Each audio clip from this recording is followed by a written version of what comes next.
I first moved to Muswell Hill in about 1972, and I discovered that there was a motorway inquiry going on down at Archway.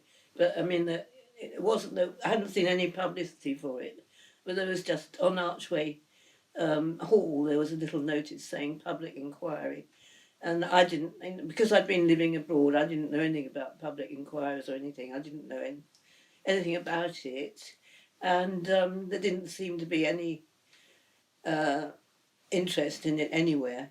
Then the the inquiry finished, and they published the results in the local paper or somewhere, and it was the inquiry was to widen the Archway Road, which was part of the A1, and they were doing a little bit of it from Archway up to Falladon Way. But I mean, it was all part of some great plot to go from north of Scotland down to the city and then down to Dover, and and they called it the salami section um, during the inquiries, and this was just a little local one. But when they published the results, they found that the Department of Transport had forgotten to put in any slip roads, which meant that our local pub, Woodman, which is on the crossroads by outside Highgate Station, um, was left on a little island with no access to anything except the motorway. It couldn't get to either Highgate or Muswell Hill. So this got a lot of publicity, and of course they had to have a new inquiry according to the rules. So it all had to be done again, and of course people really got. There was a lot of hilarity about the department leaving out the slip roads and publicity. And when the new inquiry opened, 1,000 people turned up on the first day, and so it was a bit chaotic, but we all um, I think it's quite a little community down there, and lots of people know each other, and people turned up with their children and their lunches, and all prepared to camp out to save their neighbourhood. And so everybody started organising. We set up little groups and took lists of names and got people to agree to speak and so on. And we also started. We personally, some of us, started a residents' association called Archway Improvement as that association, because the Department of Transport in all their communications called it the Archway Improvement. And we set up this with our chairperson was going to be Hetty Betcher, who is our ex late president. Late is he president? Yes, he's a late president, and who uh, was our president for until last year. I think it was. Anyway, everybody will know who she is, and I was nominated secretary. Well, we what we decided was, I think it's part of the rules anyway, that all the objectors at these inquiries have to speak to say why they're objecting. So we took names of everybody who wanted to object and speak, and it came to something like 4,000, I think. And so the inspector was getting a bit worried because he could see the inquiry was going to take several years at this rate, and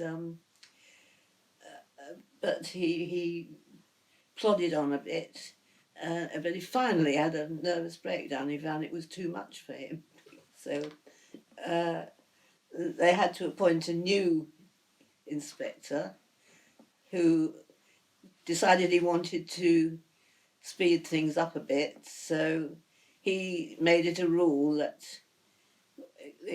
the person who's objecting should be the only person in the hall, and no, none of us could go in and support him and clap and or shout or do all the things that we've been doing normally, and this would speed things up, and this he started doing this, you see, and then Ken Livingstone, who was he wasn't mayor at that stage, he was still a councillor for Camden. He used to come he used to come to the inquiry very regularly, as did Jeremy Corbyn. And Ken came along when they'd started shutting everybody in out of the hall, and said, was absolutely appalled and said, "This is not democracy. We can't do this anymore." He said, "You all come behind me, and when they open the door to let the chap out who's been speaking, I will go in and you all follow me." And it was a very hot day, and it was the big hall that had all the French windows open, and so when they opened the door, we all surged in with Ken at the head, and the inspector looked up and saw us all coming, and got up, rushed out of the window and down the fire escape with Ken in hot pursuit, and and Ken said afterwards that was the happiest day of his life. So anyway, I think in the meantime, there's been another group set up called STAMP, STAMP, Stop the Archway Motorway campaign, and this was led by a local resident called George Stern, who was a Highgate resident and a statistician, and he had quite a few colleagues with him, and they had been working through the Department of Transport's figures, and which are very complicated, I must say, and not that I know anything about the figures, and he found that they didn't add up, and this was reported to the inspector. The inspector promptly retired, or resigned rather, and the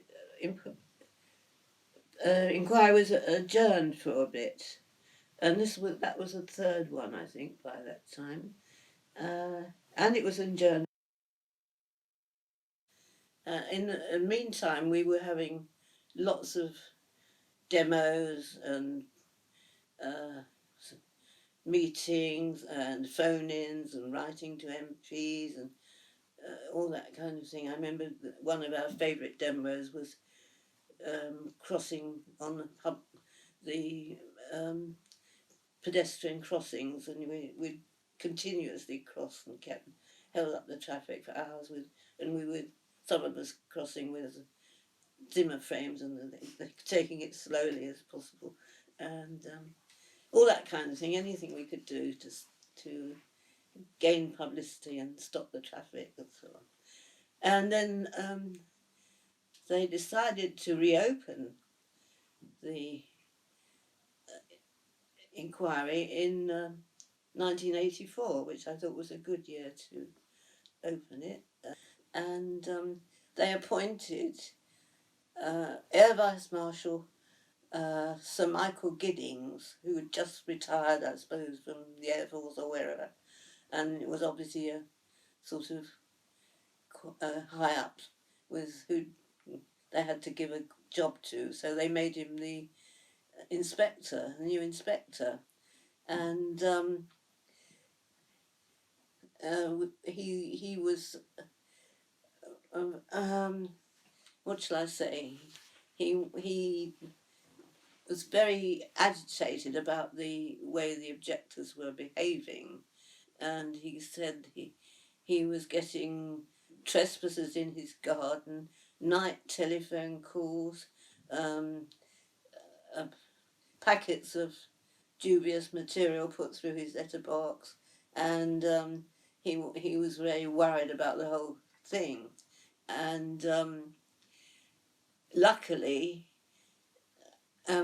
Archway Improvement Association was found not guilty of any of these things, although I'm sure we knew that they were going on, but we were not responsible. And Sir Michael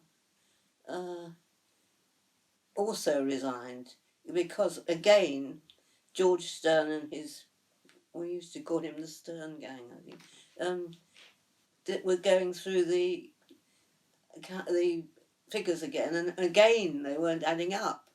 So Sir Michael decided he'd got to resign again, and the whole thing then was sent back to the Department of Transport, and were told to redo their figures again, and the inquiry was adjourned once more, and then quietly buried, I think, because it didn't reopen.